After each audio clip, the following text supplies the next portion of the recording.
In this video, we're going to take a look at the Enron scandal and explore how it became one of the biggest frauds in corporate history. Welcome to the Peak Performance channel, the place where you come to be inspired to create a more prosperous future. Today, I want to talk to you about one of the biggest frauds in corporate history, Enron. What was once thought to be a successful and innovative company quickly became one of the most notorious cases of white-collar crime. Stay tuned as I break down what happened, who was involved, and how it all went down.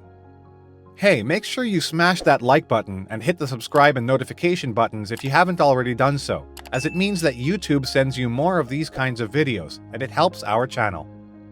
Enron was an energy company that primarily supplied natural gas. Later, the company expanded into trading, specializing in power energy trades. They also discussed bandwidth and weather. Enron was a Wall Street success story, with its stock price increasing year after year. The company was also politically connected. Enron, for example, was the single largest contributor to George W. Bush's campaign. Bush even referred to Enron founder Kenneth Lay as Kenny Boy. That is where the story begins. Ken Lay was from a poor family. His father served as a Baptist preacher. Ken often considered his future and how he could escape his situation. He became a very important figure in the deregulation of the energy sector. Before becoming CEO of Enron, he obtained a PhD and worked as a financial analyst for the Pentagon. Ken Lay was a longtime friend of George Bush Sr. and even flew him to his son's inauguration. A warning sign. When the Valhalla scandal occurred in 1987, Enron's founder, Kenneth Lay, sensed something was wrong with the business.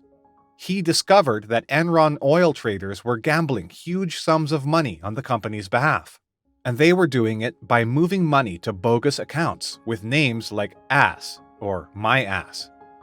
The auditors were concerned about the two dealers who were transferring funds into their personal accounts. They were tampering with earnings and wagering on deals beyond their capacity. Lay, on the other hand, didn't fire the two dealers. Nothing seemed to matter as long as they were earning money for the company. He even sent them a letter requesting that they continue to make them millions. The two were eventually convicted of fraud.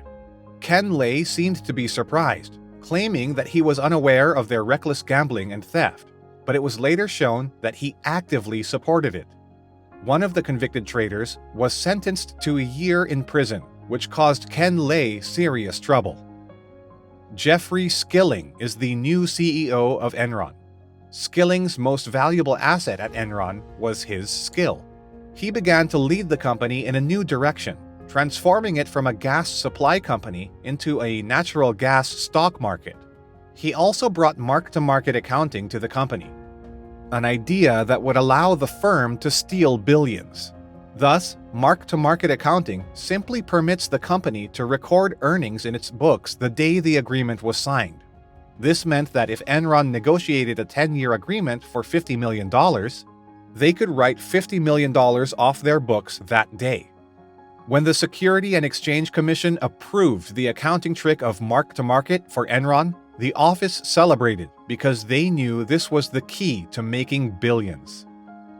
Bethany McLean, a Fortune magazine reporter, began asking questions about Enron that would eventually lead to the company's destruction. McLean called Enron CEO John Skilling and asked him a few simple questions about how the company made money. Skilling stated that he couldn't answer since he wasn't an accountant. So he dispatched a team of finance guys, including CFO Andy Foster, to address her questions. They sat in the office for 3 hours the next day, poring over documents. Andy Foster told the reporter at the end of the day, "I don't care what you write about the company. Just don't make us look bad."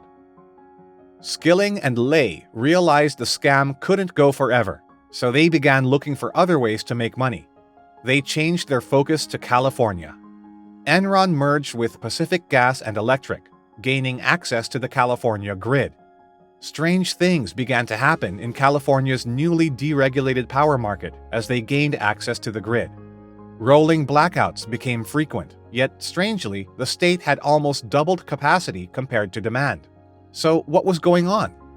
It comes out that Enron traders manipulated the market by moving power out of state to increase demand. They also called power plants and instructed them to fabricate excuses to shut down for a few hours, raising the price. It took a long time, but the state of California finally put an end to the year-long ordeal. The law said that it was the job of the federal government to take care of it. And who was the president at the time? That's correct, Lay's good friend George W. Bush. But Bush declined to intervene, claiming that involvement would be pointless. The Federal Energy Regulation Commission also didn't step in until the Senate forced them to. The people of California revolted against their governor and appointed a new one that was more suitable for the role. In 2001, Skilling suddenly resigned. He might have figured he could leave the company years before it imploded. Kenneth Lay was appointed the CEO. One day, Sharon Watkins, a company employee, sent him a letter detailing rampant corruption and fraud within the firm. The Wall Street Journal reported on some of Andy's activities, prompting the SEC to launch an informal investigation. This alarmed investors. Criminal investigations were launched, and Cliff Baxter, a trader who often went on Skilling's wild adventures, cashed in $30 million from Enron. After being called to testify in court, Baxter committed suicide by shooting himself. Andy Foster, the former CFO, pled guilty to wire fraud conspiracy. In exchange for a 10-year sentence reduction, he promised to testify against other Enron executives. However, he only served 6 years and was fined $23 million. He currently owns and operates an accounting business. Arthur Anderson, the man who shredded a lot of papers, was found guilty of obstructing justice. Ken Lay made $300 million from his work at Enron. He was convicted of 10 counts of securities fraud and faced 45 years in jail, but he died of a heart attack a month before his sentencing.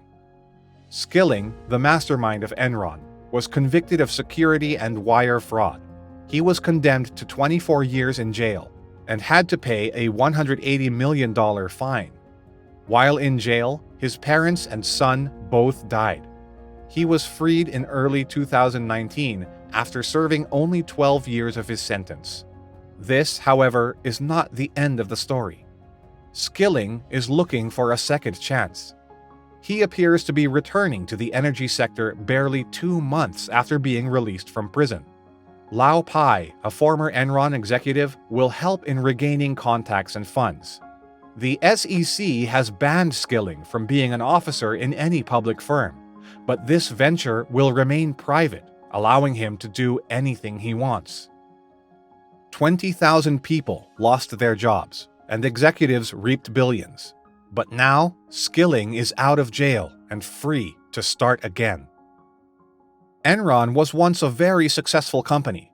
They did a lot to change the trading and energy markets. They were much smarter than their competitors, and their business was very complex. But in reality, it was all a scam, filled with lies, fraud, and political manipulation. Enron was the biggest scam in US history. The fallout from the scam was huge. Billions of dollars were stolen, and thousands of jobs were lost. Dozens of people were convicted, and one person committed suicide. This scandal also revealed the greediness of corporations in America. This is the story of how one company took a long time to grow in value to $60 billion, but then went bankrupt in a month. Again, this company was called Enron. Thank you for being all ears throughout the entire video. If you'd like to learn more about the nature of this business, subscribe now and click on the notification bell to be updated with my latest uploads. To create is effort. To copy is genius.